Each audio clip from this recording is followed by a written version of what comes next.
Is Lieutenant Adam Peterson, P-E-T-E-R-S-E-N, for the Sioux Falls Police Department with a briefing this morning.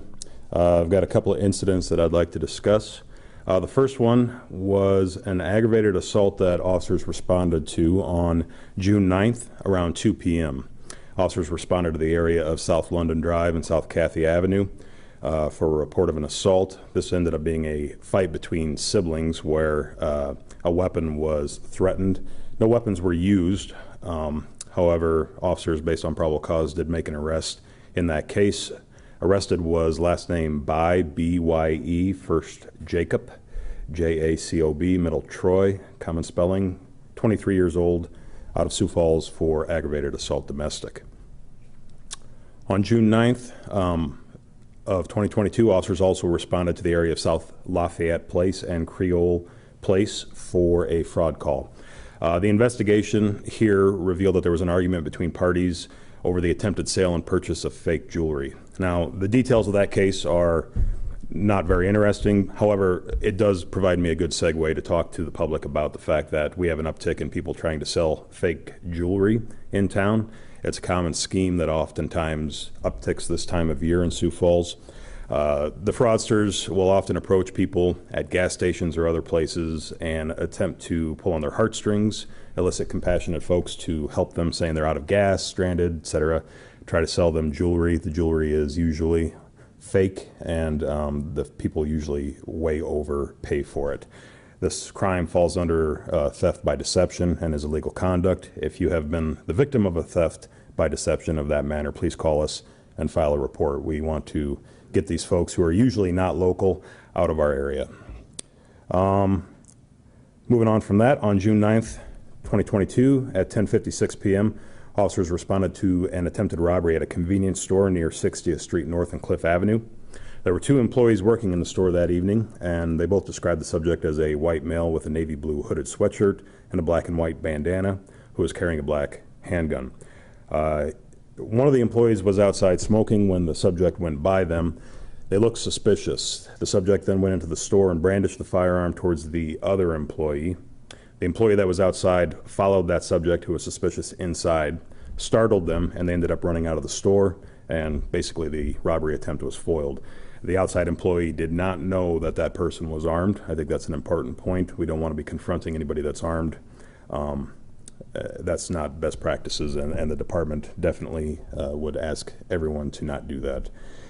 However, the individual fled, did not get any cash. We do have some good leads on that case. The investigation is ongoing.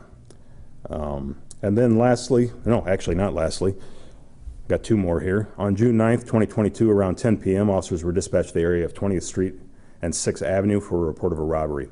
Citizens in the area called to report that they had observed multiple people fighting in the area. When officers arrived, they located the victim who had received minor injuries and advised that he had been robbed by two people that were known to him. They stole cash from him before fleeing the area. The victim suffered minor injuries. We do not believe any weapons were used in the assault. The victim refused medical care. The investigation is ongoing with good leads on that case as well. Lastly, I'd like to discuss an incident that happened at 12th and Van Epps on June 9th, 2022, around 7:40 p.m. Officers were dispatched to assist Sioux Falls Fire Rescue, who were dealing with a combative subject near 12th and Van Epps. The fire rescue had responded to extinguish an open burn pit when they were confronted by a male who approached and attempted to assault firefighters by swinging punches at them. Firefighters were able to detain the subject and hold him on the ground until police arrived. Arrested out of that was last Big Bear, B-I-G-B-E-A-R, first Kenneth, K-E-N-N-I-T-H, 22-year-old resident of Brookings for simple assault against a firefighter. No firefighters were injured. That's what I've got out of the log today. Any questions for me?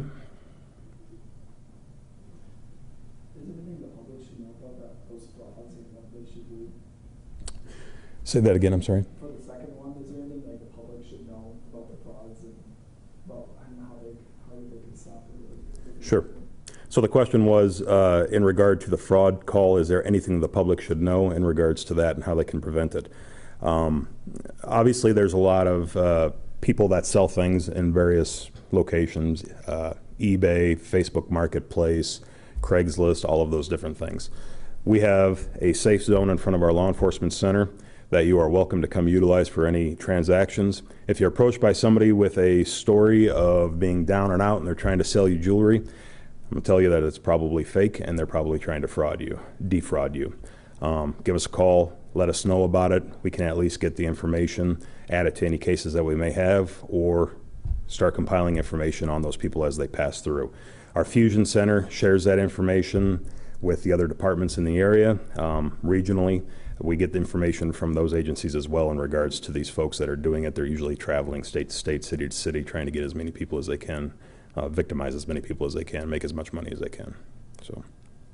Was there a victim in that fake jewelry fraud, and if so, how much money did they lose? The question was there a victim on that and how much money was lost? There was not a victim. It was an attempted sale. No sale was actually made, and the dispute occurred, which is why we responded to it. So no loss of money in that case. And what time was that robbery attempt on 60th Street North and Cliff Avenue? The question was, what time was the robbery attempt on 60th Street North and Cliff? That was at 10:56 p.m. Was the, I guess, weapon recovered? I know the person fled the scene, but did they drop the weapon? The question was the weapon recovered from that? No, it was not recovered. On the other robbery that you reported on, where there was a fight previous and then the robbery, how much money was taken, do you know? The question was how much money was taken out of the robbery from 20th Street and 6th Avenue. That's part of the ongoing investigation. We don't want to release that information at this time. Anything else, gentlemen? Okay, thank you very much.